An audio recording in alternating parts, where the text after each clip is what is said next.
Écoutez la chronique de Pascal Praud sur la fête de la musique, Donald Trump, et on en parle après. Je ne sais comment qualifier les images captées samedi soir lors de la fête de la musique dans les rues de Paris. Je ne sais pas si je dois parler de barbarie, d'ensauvagement ou pourquoi pas de décadence. Comme si des dizaines d'années de civilisation étaient oubliées ces derniers temps au profit de casseurs invertébrés un samedi il y a 2 semaines ou de bacchanales collectives un autre jour qui emportent la douce France, notre cher pays de notre enfance, dans un tourbillon de violence, de vulgarité. Et oui, disons le mot de décadence. On voit des hordes de jeunes gens avinés, débraillés, déchaînés, hurlant, frappant, cassant.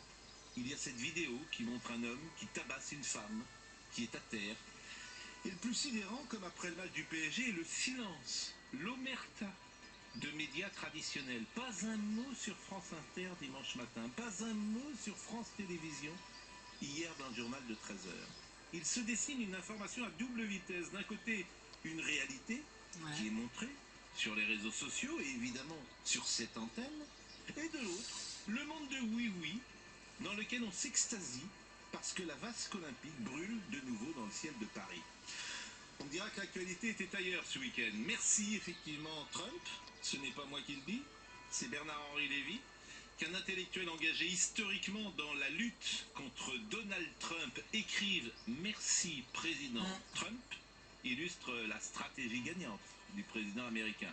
Merci Trump, c'est sans doute ce que pensent les 180 000 franco-israéliens qui vivent en Israël. Merci Trump, c'est ce que j'ai envie de dire, comme beaucoup d'Occidentaux qui voient dans le régime des mollahs une menace pour le monde.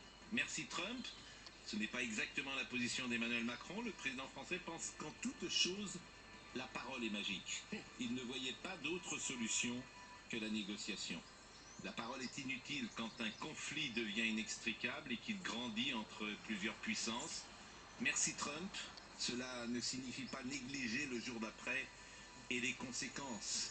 La guerre n'est jamais satisfaisante, mais hélas, elle est parfois la moins mauvaise solution, pour ne pas dire la meilleure.